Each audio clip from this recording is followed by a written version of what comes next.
Nick, I need to ask you something. And I want the truth this time. No sugarcoating, no dodging, just straight up honesty. Okay. That's kind of a heavy way to start a convo. What's this about? Did I miss an anniversary or something? Wait, today's not one of those we've been together for X years and Y days things, right? No, it's nothing like that. It's serious. I heard something today from someone in your circle. They said your company is going under, as in bankrupt. What? So it's true, isn't it? You didn't even tell me, not a single word. You were just pretending everything was fine? I wasn't pretending. I didn't want to worry you. And honestly, I thought I'd have it sorted before it affected us. It's not like I've been fired or anything yet. The final decision hasn't been announced publicly. Not fired yet is hardly reassuring.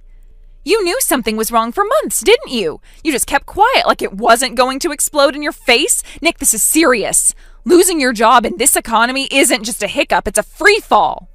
Okay, yes, the company's been in trouble for a while, but I've been networking, sending out resumes, talking to recruiters. I'm not just sitting on my hands here.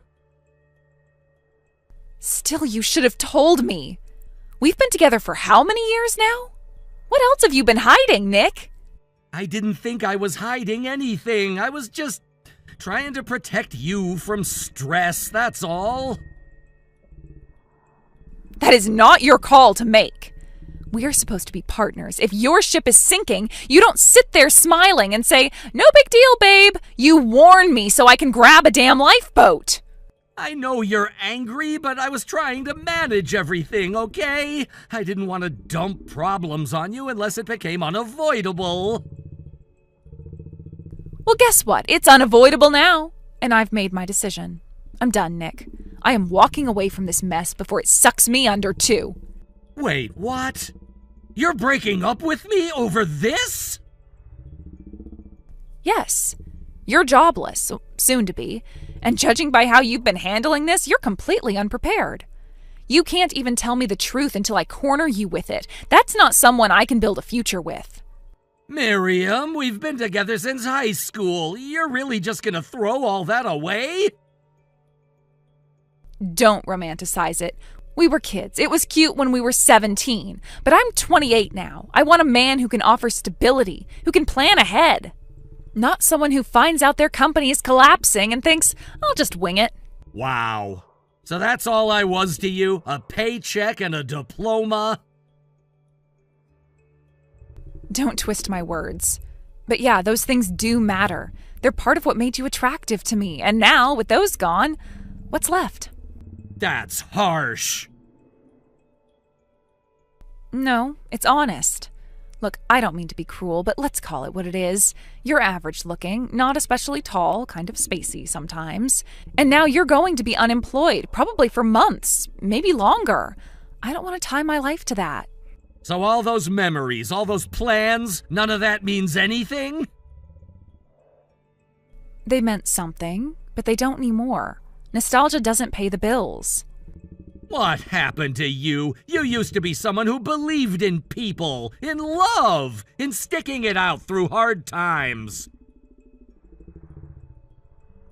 That was before I realized love doesn't pay rent.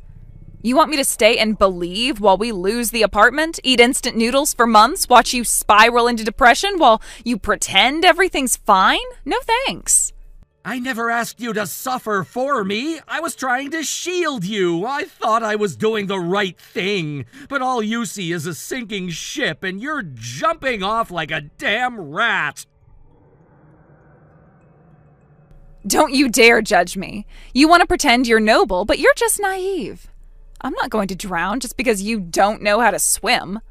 Then go. If you don't believe in me now when I need you the most, then I don't want you around when things get better either.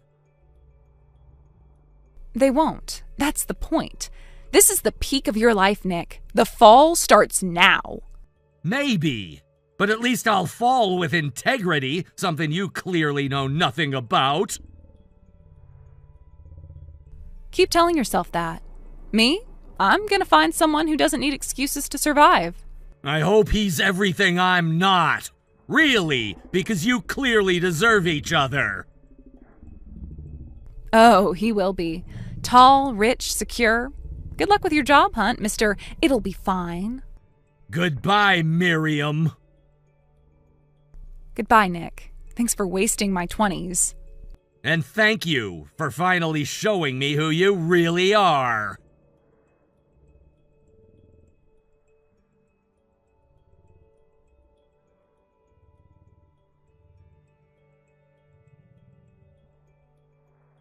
Nick, it's me, Miriam. Long time no see, huh? I saw something amazing recently and just had to message you. You're awake, right? Wait, Miriam? Where the hell have you been? It's been 5 years? No, more than that. And now you show up out of nowhere? Guilty. I know it's been a long time, but come on, we go way back, don't we? I mean, I had to message you after seeing you in the news. News? You mean that interview last week? Yes, that one. You were in that article on rising business leaders, right? It said you were with one of the top companies in the state now. Executive level, high income, crazy success. I nearly dropped my phone. My ex-boyfriend is a millionaire. I mean, wow. I'm not quite a millionaire, but yeah, things are going well now.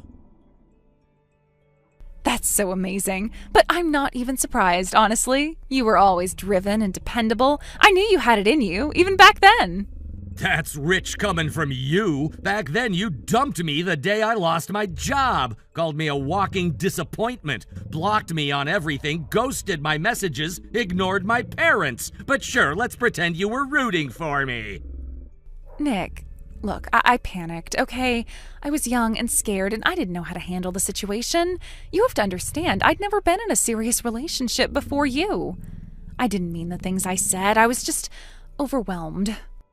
Right, overwhelmed by the idea of being with someone who wasn't rich anymore. Well, that's not fair. It wasn't just about money. I was confused and... Okay, maybe I was shallow back then, but I've grown since. I've changed. You've changed? Funny, because the moment my face showed up on a finance blog, suddenly you're blowing up my phone. Real convenient timing. It's not like that. I was so happy to see you succeed. I mean, we have history, Nick. Years together. That doesn't just disappear, does it? Actually, yeah. It disappears the moment one of us walks out without saying a word. It disappears when you vanish and people think you're dead. You didn't even respond when my mom messaged you from the hospital. I know. I was wrong. You were more than wrong. You abandoned me. And now you show up because you think I'm worth your time again? You're not looking for closure. You're looking for a payday. Okay, maybe I was hoping for more than just a reunion. But can you blame me? I've had a rough time. Things didn't work out with Bob. Bob? Yeah, my ex from high school. He came crawling back a few months after we broke up. I still had feelings, so we gave it another shot. Things were good for a while. But then I got pregnant and he bailed. Said he was seeing someone else. Left me with nothing. So now that the guy you chose over me ditched you, you figured I'd be the backup plan? Not backup. Come on. You and I, we were real. Don't tell me you never thought about us. I did, a long time ago. But now I've got a wife and a daughter. I've moved on. Wife? How could you marry someone else? I was your first love. How could you just forget me? Because I had to. Because I spent a year picking up the pieces after you disappeared. Because I built a life on my own. And I sure as hell didn't build it just to hand it to the woman who bailed on me when things got hard. But think about it. This could be our second chance. I'm pregnant. You always wanted a family. We could raise this child together. You just told me Bob is the father. Technically, yes, but he gave up that right when he ran. I need someone reliable. You'd be a great dad, Nick. And think about it, since you can't have kids naturally. What did you just say? Well, you told me once you were infertile, remember? Well, now you can raise a child. Isn't that what you always wanted? You really think I'd raise another man's child out of pity? Not pity, purpose. Come on, you have the money, the home, the stability. We could make it work. And hey, when you inherited that $400,000 from your dad... What? I saw the account info at your place once, years ago. If we get back together, we can use that money to raise the baby. It's fair, isn't it? I mean, I was your wife once. You're unbelievable. You think you're entitled to my father's inheritance? We were divorced before he died. Legally, morally, and logically, you have zero claim. But we were married once. That should mean something. It means I learned never to trust someone who only shows up when I'm successful. You're not coming back because you love me. You're coming back because you're desperate. And now you're trying to twist history, so I feel sorry for you. I made mistakes, okay, but I still believe we're meant to be. Don't tell me you never missed me. Don't tell me that none of it mattered. It mattered. And then it stopped mattering the moment you decided I wasn't worth sticking around for. That's the part you don't seem to get. I did love you, and then I learned what real love looks like through someone who stayed. Please, Nick, don't do this. Give me a chance. I don't have anyone else. That's not my fault, and it's not my responsibility. I'm sorry for what you're going through, but I'm not your lifeline. You made your choice. You live with it. You're really saying no? To me? To us? There is no us. There hasn't been for 10 years. Goodbye, Miriam. Don't contact me again. Wait! I work at Bronze Corporation now, the one pitching to your firm. That's my team. We could at least work together, right? Oh, you're with Bronze? That makes this easier. We were deciding between you and Gold Enterprises. Thanks for confirming. I'll go with Gold. What? No, wait, don't do that. I'll get blamed. Please, Nick, I need this job. Then maybe next time don't try to manipulate a former lover who's moved on. I'll be forwarding this chat to your manager as well, just so we're clear. Take care, Miriam, and stay gone this time. Nick, I never stopped loving you. Please don't leave me like this. You left me first, and now it's your turn to face what that feels like. Goodbye.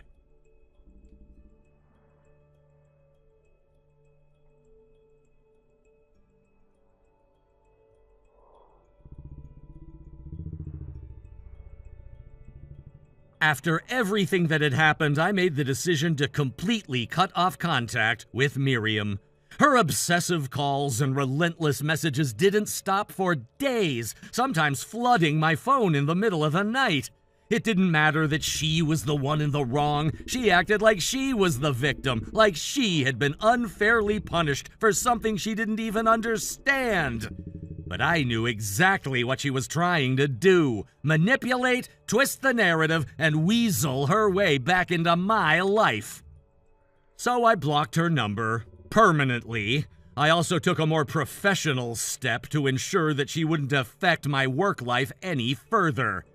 I issued an internal memo to my company informing everyone not to do any further business with the Bronze Trading Company, the firm where Miriam worked. I kept the explanation simple and professional, stating that due to severe ethical concerns and personal conflict, I was blacklisting them as a client. But privately, I spoke with some higher-ups in Bronze and explained the situation in more detail. I didn't embellish anything, I just told them the truth about how Miriam had crossed personal boundaries, attempted to manipulate my family life, and continued to harass me even after I made it clear that our relationship, both personal and professional, was over. Naturally, the reaction within her company wasn't favorable. Once the truth started to spread, she found herself isolated. People who used to laugh with her in the break room no longer met her eyes. Supervisors stopped involving her in projects, and eventually she was moved to a marginal department, essentially a desk job with no real responsibilities, a dead-end position. She was still technically employed, but she might as well have been invisible. Apparently, that was too much for her fragile ego to bear.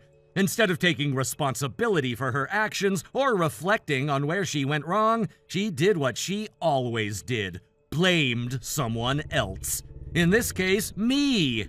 One day, out of nowhere, she stormed into the lobby of my company. I wasn't there at the time, but the security team gave me a full report later. She came in furious, yelling incoherently, demanding to see me. When our front desk receptionist politely told her she was not welcome on the premises and asked her to leave, she exploded in rage. She pushed over a display case, knocked over a vase that had been a gift from a major client, and even shoved one of the security guards who tried to calm her down. At that point, the police were called. She was arrested on the spot for trespassing, disturbing the peace, and property damage. I don't know what was going through her mind. Maybe she thought a dramatic confrontation would force me to talk to her, or that I'd somehow feel sorry for her. But all it did was solidify my decision to cut her off completely. Not long after that, I heard that she had been fired from Bronze Trading Company. Of course she had. No company wants to keep someone on staff who gets arrested for destroying property at a client's office. Especially during an economic downturn like this, when job security is already fragile, losing your position in that kind of disgrace pretty much guarantees that you won't find another one easily. Ironically, this was the very thing Miriam used to mock others for. She looked down on people who had to live paycheck to paycheck, who didn't wear designer clothes or dine at trendy restaurants. She prided herself on being above all that, financially, socially, and even intellectually. And yet here she was, unemployed, socially disgraced, and forced to live in the very poverty she once scorned. All because she refused to take responsibility. All because she thought she could manipulate people endlessly without consequence. As for me, once the threat of her interference was truly gone, I was finally able to breathe again. There were no more unexpected calls, no more emails from throwaway accounts, no surprise visits, just peace. With that peace came clarity and motivation.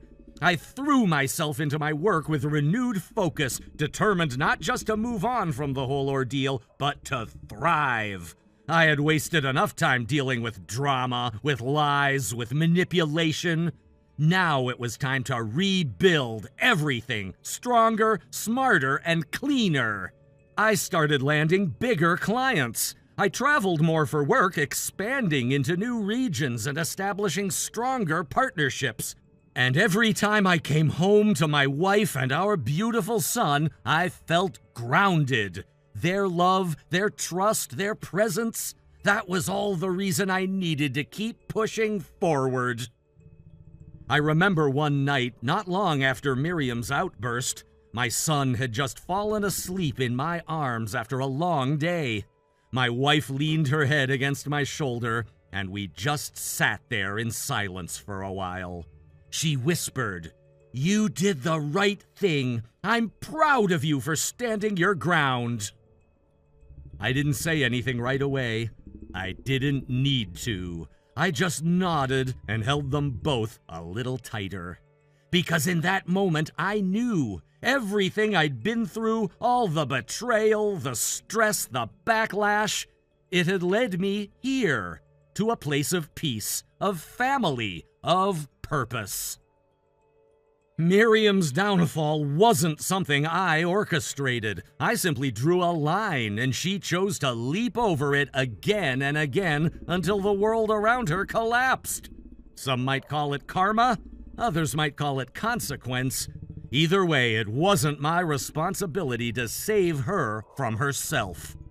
Now, I spend my days focused on what matters. I'm planning a trip with my family, something we've always wanted to do. I've started mentoring some younger colleagues, sharing the lessons I learned the hard way. And at night, when I look in the mirror, I don't see regret, I see resilience. People like Miriam will always exist. People who manipulate, blame, and break things when they don't get their way. But they don't win, not in the long run. Not when you keep your integrity intact. And that's what I'll keep doing.